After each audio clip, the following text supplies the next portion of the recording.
오늘 우리에게 주시는 생명의 말씀을 보도록 하겠습니다. 신약성경 고린도전서 3장 16절 말씀 다 함께 한 목소리로 읽어보겠습니다. 너희는 너희가 하나님의 성전인 것과 하나님의 성령이 너희 안에 계시는 것을 알지 못하느냐. 고린도전서 3장 16절 말씀. 아멘. 오늘 말씀의 제목은 내 속을 든든히 채우는 힘입니다. 예담 차세 친구들, 이 물고기 이름이 뭔지 아시나요? 이 물고기 이름은 마리아나 스네일피쉬예요.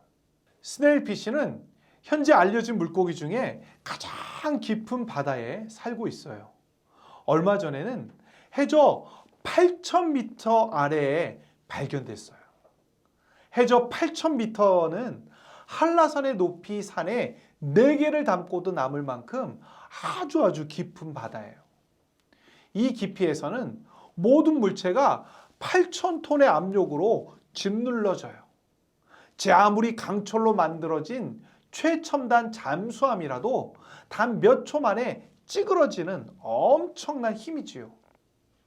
아무리 최첨단 기술로 만든 잠수함이라 해도 수압 때문에 해저 6,500m 이상 내려가질 못해요.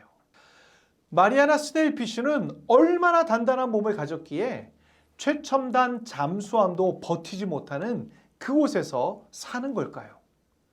놀랍게도 마리아나 스네일피쉬의 몸은 단단하지 않아요.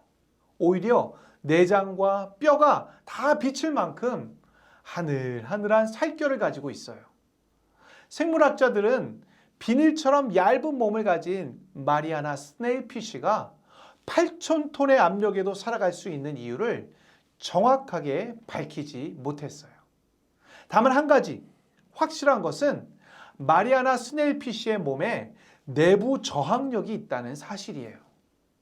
마리아나 스네일피쉬는 내부 저항력으로 자신을 짓누르는 강력한 압력을 이겨내요. 자신을 위협하는 외부의 힘을 이겨내기 위해 겉을 단단하게 만든 것이 아니라 속을 든든하게 채운 것이죠. 오늘 말씀에는 속을 채우기보다 겉모습을 중요시하며 서로 비난하는 사람들이 등장합니다. 어떤 사람들인지 함께 말씀 속으로 쏙 들어가 볼까요? 이곳은 고린도예요. 고린도는 지중해 교통의 중심지로 많은 배와 사람이 오가는 도시였어요.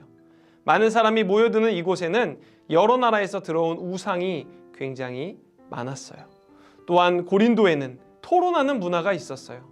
고린도 사람들은 자신의 말이 옳다고 상대를 설득하며 토론했지요. 그런 고린도에 예수님을 믿는 성도들이 생겨났어요. 그러자 고린도 사람들은 예수님을 믿는 고린도 교회 성도들에게 말했어요.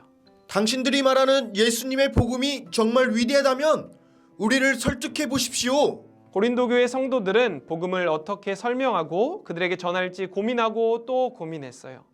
그러던 성도들은 어느덧 다른 고린도 사람들과 마찬가지로 논쟁하고 말다툼하는 것을 즐기기 시작했어요.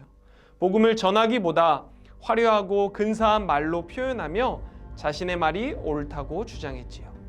심지어는 예수님을 믿는 성도들끼리도 편을 가르며 다투기 시작했어요.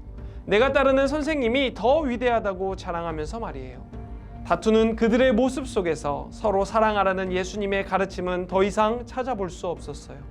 사람들의 인정을 받고 싶어 하던 성도들은 복음이 가진 본래의 가치를 잃어버린 것이지요. 우리도 그렇지 않나요? 겉모습에 신경 쓰다가 가장 소중한 것을 잃어버리진 않나요? 우리는 사람들에게 사랑과 인정을 받으려면 겉모습이 중요하다라고 생각해요. 잘생겨야 친구들에게 인기가 많아. 공부를 잘해야 선생님이 좋아해. 돈이 많아야 행복할 수 있어. 처럼 말이에요. 더 나아가 남들과 비교하며 부족해 보이는 내 모습에 실망하기도 하고 내게 없는 것을 가진 사람을 보면 부러워하거나 질투하지요. 그러면서 우리는 중요한 것을 잊어버리고 외면을 가꾸는 데만 신경을 쓰게 돼요. 마치 고린도 교회 성도들이 복음의 본질보다 서로 자랑하며 논쟁하는 데 집중했던 것처럼 말이에요. 고린도 교회 성도들의 모습과 우리의 모습이 서로 닮았어요. 하나님께서는 편을 나누어 시기와 분쟁으로 다투기 바빴던 고린도 교회 성도들에게 바울을 통해 이렇게 말씀하세요.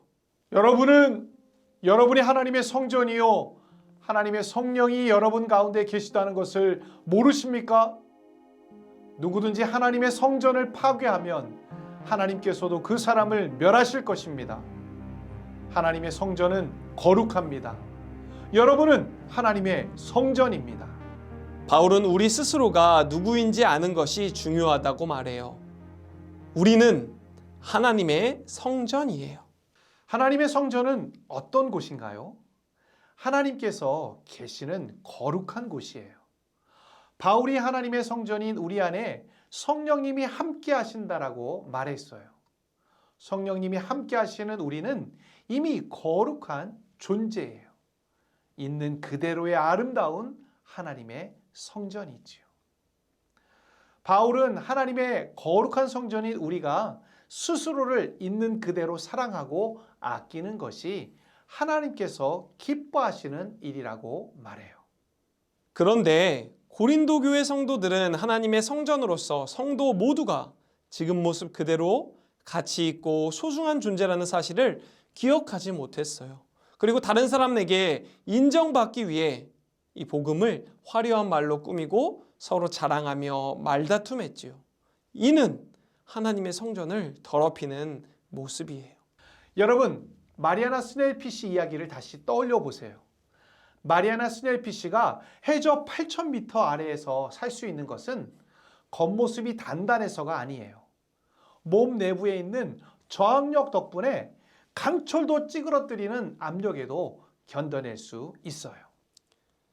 마찬가지로 세상에서 우리를 지켜줄 수 있는 것은 화려한 겉모습이 아니에요. 우리 안에 계시는 성령님이 바로 우리와 함께 계시고 우리를 보호하시는 그 내부 저항력이에요. 우리와 함께 하시는 성령님을 기억한다면 하나님의 성전인 우리를 서로 소중히 여기며 사랑하고 아낄 수 있어요. 다른 사람과 스스로를 비교하고 자신을 하찮게 여길 필요가 없어요. 동시에 다른 사람을 무시하거나 천하게 여겨서는 안 돼요. 성령님이 함께 하시는 사람은 모두 그 자체로 소중한 존재랍니다. 하나님의 거룩한 성전인 우리를 소중히 여기고 있는 그대로 사랑합시다. 화려한 말과 행동, 겉모습을 쫓지 않고 성령님과 날마다 동행하며 거룩한 하나님의 성전으로 살아가는 멋진 예담 차세대 친구들 되기를 소망합니다. 다 함께 기도하겠습니다. 사랑과 은혜가 풍성하신 하나님 아버지, 우리 안에 거하시며 우리를 거룩한 하나님의 성전으로 삼으신 하나님을 찬양합니다. 오직 하나님의 은혜로 거룩하게 구별된 우리의 존재를 더욱 소중히 여기며 거룩하게 살아가도록 도와주세요. 그리하여 우리 예담 차세대 공동체가 성령님이 거하시는 거룩한 하나님의 성전이 되게 해주세요. 예수님의 이름으로 기도합니다. 아멘.